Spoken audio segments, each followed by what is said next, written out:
Al Snow actually wrestled the bear. I mean, that's a shoot. Tracy Smothers wrestled the bear. It's on YouTube. That's a shoot. So this was a thing. Let's do the bro my God moment of the week. Let's start there as we do every week. So there was an announcement. There was a huge announcement that was once again announced and showcased. So there was a huge announcement that was promoted, okay, and huge announcement on Dynamite. And the huge announcement that we get, ladies and gentlemen, is America's favorite president, Tony Khan, grabbing the mic, and he's like, "Yeah, it's great to be at Pittsburgh, man. Let's go!" You know, man, he's super excited, as he always is, right?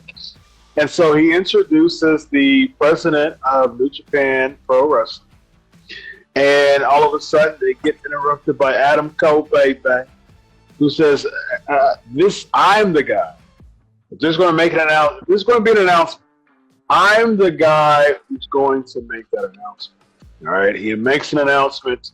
The announcement is in June, a conjunction event with AEW and New Japan called the Forbidden Door. So, and also Adam Cole also said the Owen Hart Invitational, kind of give us a taste of what to expect. He's going to go against Tomohiro Ishii, who actually is I'm a big fan of in Japan, by the way. Vince, the Forbidden Door. What are your thoughts on that? Bro, listen, part of me is relieved that Paige is not here because I could really say what I think about it. Bro, I swear, I don't think I've been around this business for a very long time, Chris. 1991, okay, 31 years. Bro, you know I have been around the biggest egomaniacs in the history of man. Bro, I don't think I've ever seen anyone in this business who needs their ego stroked more than Tony Khan. That's what this is all about, bro. Tony Khan wants to go out in front of his niche audience and look what I did for you guys. We're going to have a pay-per-view in New Japan. Don't you love me? Get up on your feet and cheer me, when he should be concentrating on growing the audience, bro. I just saw, this week's AEW, the lowest rating in the last 2 months, and of course, Chris, the NBA playoffs. Oh, bro, there were no NBA playoffs during the Attitude Era.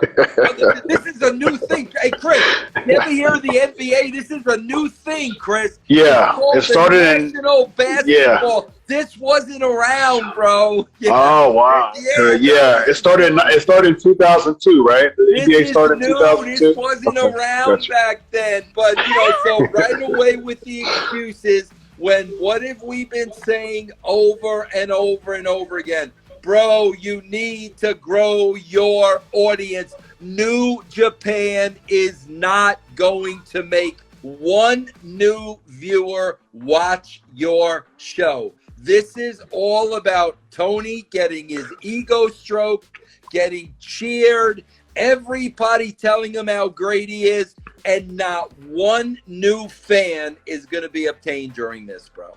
Let's go broing down memory lane, ladies and gentlemen. This actually was for DDP. This was based on a segment from Mick Foley. Mick Foley was interviewed by Dr. Bo Hightower on his YouTube channel. And Dr. Hightower, he said this. He says, quote, this is regarding DDP being roommates with Foley and Austin. Actually, DDP was on Austin's podcast, Broken Skull Sessions. They were talking about this too. Foley also gives his side of the story. He said, quote, he didn't wrestle in them. He thumbtacked the blinds to the wall of our $30 motel rooms. He didn't like the faintest peep of light coming in and also preferred to be naked in the room. So I said, both Steve and I would feel more comfortable if you were closing the room. I'll never forget his response as long as I live. He just said, but bro, they get in the way. Now, how did Vince McMahon handle knowing that pranks were going on? Bro, that's part of the business. That's a very, very important part of the business. Just like Wrestler's Court is a part of the business. This is a part of the business that's just accepted. And, you know, bro, like, I got to be honest with you, for as long as I was around it, I never saw a prank that went too far.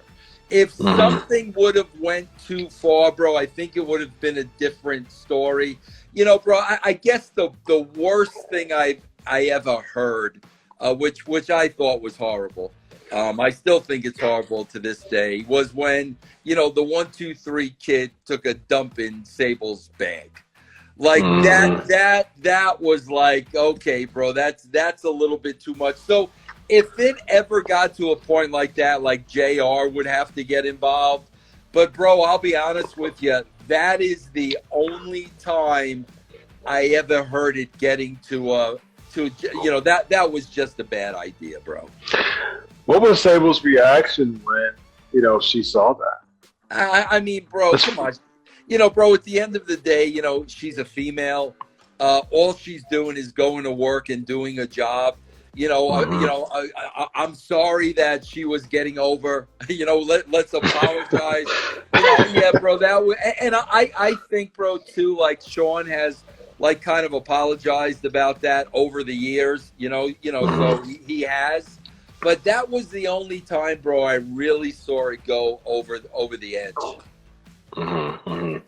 Were there any notable Wrestler's Court moments that you heard of during your time? Not really, bro, because Office isn't a part of that. You know what I mean? Like, True. That's all their thing. That's all part of their makeup, and that was never my place, bro. You know? Were there anybody trying to come to you to try to like leverage for position over someone as far as like the writing is concerned? What do you mean? So, like, if someone is offended or someone wants to kind of jockey for position and try to get over someone else, they'll come to you and say, "Hey, can you book me this way because I'm having some spite?" All the time, bro. All the time. That's why, Chris, I say, bro, you can't have friends in the business. You can't. Yeah. You've got to look at this as a roster of 50 men and women. They're all on a even playing field. I don't have any favorites. Yeah, that's why, bro. You cannot befriend these people because you'll be put in positions like that. Did you see that issue with WCW as far as like making friends in the business and people having the pen and, you know, having the books and things like that and kind of booking themselves in certain positions and kind of starting off as wrestlers and then kind of working their way up to the booking staff? Bro, a former wrestler as a booker is a horrible idea because, Chris, they all have baggage. And there are always people on the current roster that they had heat with. I've seen it with so many people, bro, and it's a terrible idea, man. Terrible. Yeah. Wow. Yeah. All right, so let's go to the low, bro. So Vince McMahon, Bruce Pritchard actually shared this on Something to Wrestle With episode recently, that for the New York Stock Exchange, Vince McMahon wanted to have some affiliation with New York Stock Exchange. So his idea was to have a match in the middle of Wall Street of The Rock, the Bull versus the Bear. Bulls and Bears, ladies and gentlemen. That's Wall Street for you. Bulls and Bears. Vince McMahon wanted to make it a shoot and actually have the Brahma Bull against an actual bear. Pritchard said this. He said, shut Wall Street down and put a ring there and have matches at noon. Huge spectacle. We're going to go live on WWF.com. Of course, now WWE. So it's like, okay, cool. I thought he was just kind of like telling us. So I knew that, okay, we need to put together a show. We need to come up with something. But what he was telling me was, hey, I want to do this, get it done. As he's showing off, he goes, and I want up there. I want the Rock to wrestle up there. The Brahma versus the Bear. The honest to God, living wrestling bear used to be an attraction back in the day, and that's true. It used to be, an attraction as far as wrestling bears back in the day. Vince, were you around during this time of this Brahma Bull versus Bear game? I had just left, bro. I had just left before the company became public. Bro, it's funny because, we do a show. We record it on Thursdays on russosbrand.com, Lions, Tigers, Bears, and Head with Al Snow. Al Snow actually wrestled the bear. I mean, that's a shoot. Tracy Smothers wrestled the bear. It's on YouTube. That's a shoot. So this was a thing. Bro, I swear to God, I am really surprised more than anything that they were able to talk him out of it. Like that was the surprising part to me because, for a lot of people, bro, were watching this show really not understanding that was a thing. So Vince didn't just come up with this idea. Vince had seen this done before. I can't believe whether it was Bruce or whoever it was, I can't believe they talked him out of it, bro. Yeah. Very, very interesting. Because how locked in is Vince McMahon toward ideas, and how flexible is he with people suggesting things to talk him out of it? From you working with him, how locked in was he with certain ideas? Well, bro, he was. I mean, what as far as his own ideas go, Chris? He comes up with an idea. He's pretty locked in. You can't talk me out of it. How often did that happen? It happened a few times with me, man. Like I'll never he used to come up with some things, and like he wanted Dustin Rhodes to be the naked guy and just run around in like a one-piece flesh outfit.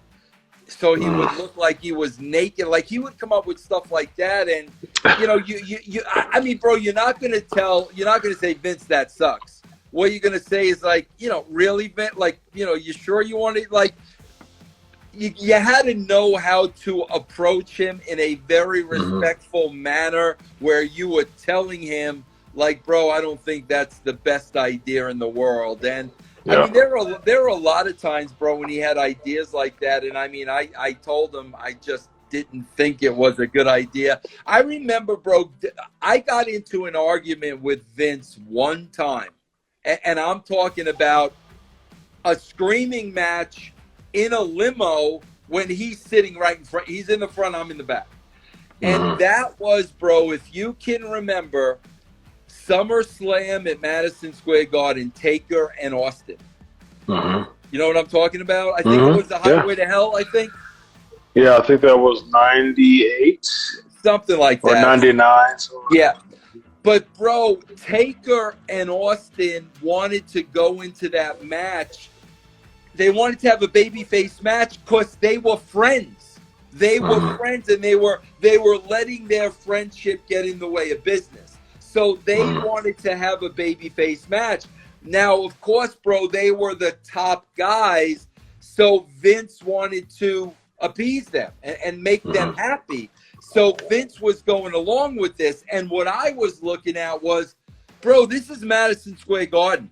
This is New York City. They don't want to see a babyface match between these two. They want to see these guys kill each other.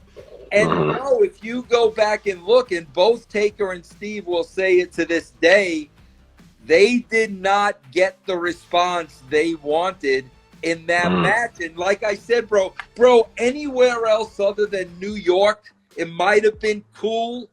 But for that audience, bro, they did not want a babyface match between these two.